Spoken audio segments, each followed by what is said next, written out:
Doctor Rajiv, जय श्री राधे। श्री हरिवंश महाराज जी के पावन चरणों में कोटि कोटि नमन। साधक के साधना के क्रम में वो कौन सी स्थिति है जिससे वो ये समझे कि ईश्वर प्राप्ति नजदीक है? शांतिरव्यर्थ कालत्वम विरक्तिर्मान शून्यता आशा बंधा समुत्कंठा नाम गाने सदा रुचि। यदि हमारे हृदय में ऐसे लक्षण प्रकट होने लगे तो समझना चाहिए कि हमारी भक्ति परिपक्व अवस्था की तरफ जा रही है, हमारी भक्ति उत्थान को प्राप्त, हम भूमिका में पहुंच रहे हैं, भक्ति की ऊंची भूमिकाओं में। अगर हमारे हृदय में शांति का प्रादुर्भाव होने लगे, शांति और शांति, शांति में और शांति में अंतर है। शांति का तात्पर्य होता है किसी ने हमें गाली दिया, हमें अपमान किया और हमारे सामने प्रतिकूल व्यवहार किया, लेकिन हम कुछ नहीं बोले, पर मन में आया किसने प्रतिकूलता का व्यवहार किया, बोले कुछ नहीं, सह गए, उसे कहते शांति। लेकिन शांति उसे कहते हैं कि जिसने तुम्हारा अमंगल किया है तुम उसका हट करके मंगल करो, ये भक्ति का लक्षण है। करत जे अनसहन निंदक तिन्हों पे अनुग्रह कियो। वो हमारा अपमान कर रहा है, गाली दे रहा है, लेकिन अवसर मिलने पर हम प्राणपण से उसका मंगल करेंगे, इस लोक में परलोक में कहीं भी उसका मंगल नहीं होने देंगे। ऐसी दृढ़ भावना होना, ये समझो आप भक्त की भूमिका। शांति अव्यर्थ कालत्व, एक क्षण भी भगवत चिंतन से अलग न जाए। भगवत चिंतन छूटा कि सबसे बड़ी हमारे सामने विपत्ति आ गई। कहा हनुमंत विपत्ति प्रभु सोई, जब तो सुमिरन भजन न होई। एक क्षण भी कबहू काल वृथा नहीं जाए, संतत सकल सुनो चितलाय, श्री हरिवंश प्रताप जस। अव्यर्थ कालत्वम रूपी सद्गुण का प्रादुर्भाव होने लगता है। तद विस्मरणे परम व्याकुल थे, जरा सा विस्मरण का व्याकुलता हो गई, मेरे प्रभु की याद कैसे भूल गए मैं। त्रिभुवन की राज्य लक्ष्मी देने पर भी जो आधे पल के लिए अपने प्रीतम का चिंतन न छोड़े, वो सच्चा महाभागवत है। तो हमारे हृदय में ये सद्गुण जब प्रकट होने लगे, अव्यर्थ कालत्वम, एक क्षण भी प्रभु की विमुखता में ना जाए। फिर अगला है विरक्ति, कुछ अच्छा न लगे, किसी भी शब्द स्पर्श रूप रस गंध में हमें सुख बुद्धि न रह जाए। त्याग और वैराग्य में अंतर होता है। हम शास्त्र विरुद्ध भोग है इसलिए उसका त्याग करते हैं, लेकिन अंदर से भोगने की रुचि है उसे त्याग कहते हैं। लेकिन वस्तु समीप होने पर भी भोगने की रुचि न रह जाना, इसे वैराग्य कहते हैं। और ये भोगने योग्य वस्तु है ऐसा बोध ही ना होना, उसे उपरति कहते हैं। जो भक्ति के मार्ग में चलने वाला उपासक है उसकी उन्नति होती है कि उसे वैराग्य वर्धन होने लगता है। शांति अव्यर्थ कालत्वम और विरक्ति, वैराग्य बढ़ने लगता है और उसकी स्थिति में मान शून्यता का प्रवेश हो जाता है।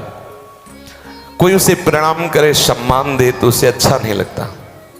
अगर अच्छा लगता है तो अभी विपरीत मार्ग का पथिक है।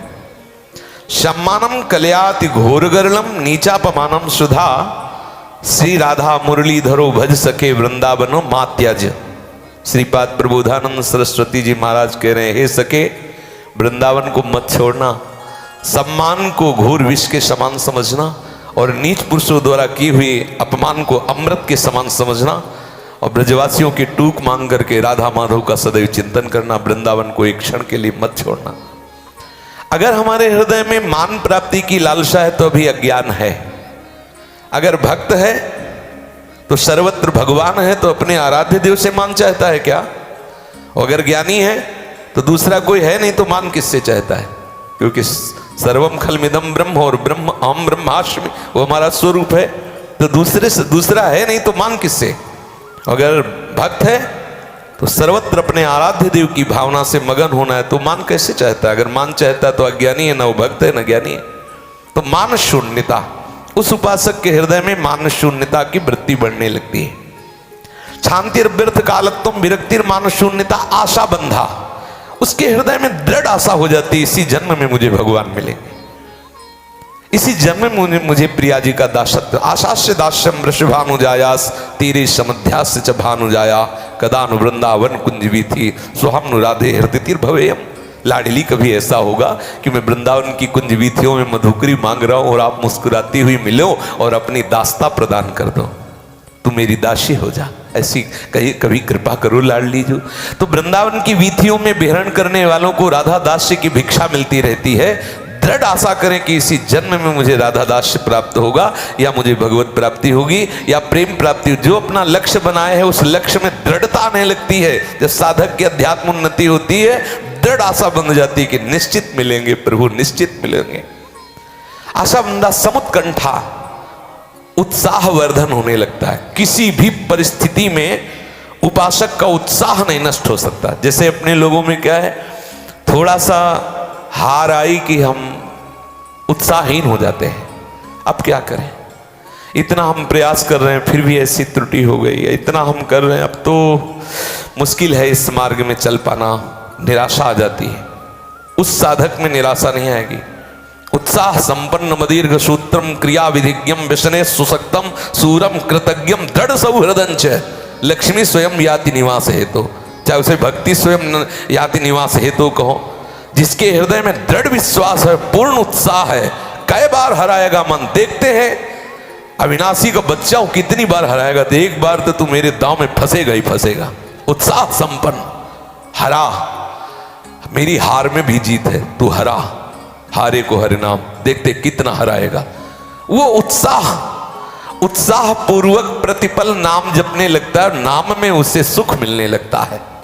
नाम गाने सदा रुचि, रुचि जैसे कंजूस पुरुष की धन में रुचि होती है, बार बार संभालता रहता है, गिनता रहता है कैसे बढ़े, ऐसा विचार करता रहता है। ऐसे उपासक बार बार नाम को दुलार करता रहता है, नाम को संभालता रहता है, नाम को रटता रहता है, नाम कैसे बढ़े ऐसा विचार करता रहता है। नाम गाने सदा रुचि।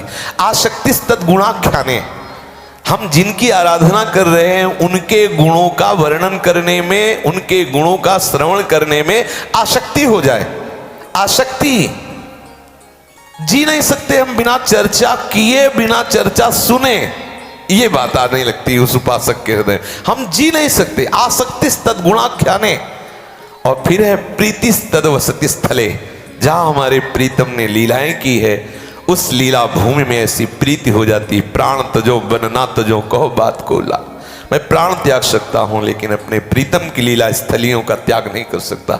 आसक्त चित्त हो जाता है। कहीं भी उसका शरीर रहे, वो अपने प्रीतम की लीला स्थलियों में ही चित्त के द्वारा चिंतन करता रहता है। जैसे अपने लोग उपासक हैं वृंदावन धाम के, ब्रज धाम के, तो भले अन्य चेष्टाएं कर रहा है संसार की, लेकिन चिंतन कर रहा है। कहीं वृंदावन, कहीं बरसाना, कभी परिक्रमा लगा रहा है, कभी यमुना जी, कभी सत्संग। ये उसका जो चिंतन है, ये वृंदावन को चिंतवन यह है दीप उर बार, कोटि जन्म के अघ तमह काट करे उजियार, करोड़ों जन्मों के पापों का नाश। ये चिंतन उसके जो हृदय में हुआ धाम का, लीला स्थलियों का, नष्ट कर देता है अंधकार को, और प्रेम का, ज्ञान का दीपक उसके हृदय में प्रकाशित हो जाता है। यदि ये सद्गुण प्रकट होने लगे तो साधक को जानना चाहिए कि हम भगवत प्राप्ति में, उन्नति के मार्ग में अग्रसर हो रहे हैं, नजदीक पहुंच रहे हैं, हम भगवत प्राप्ति के बिल्कुल समीप आ चुके हैं। यदि शांति अभ्यर्थ कालत्वम विरक्तिर्मान शून्यता आशा समुत्कंठा नाम गाने सदा रुचि आसक्ति तद्गुणाख्याने प्रीति तद्वसति स्थले,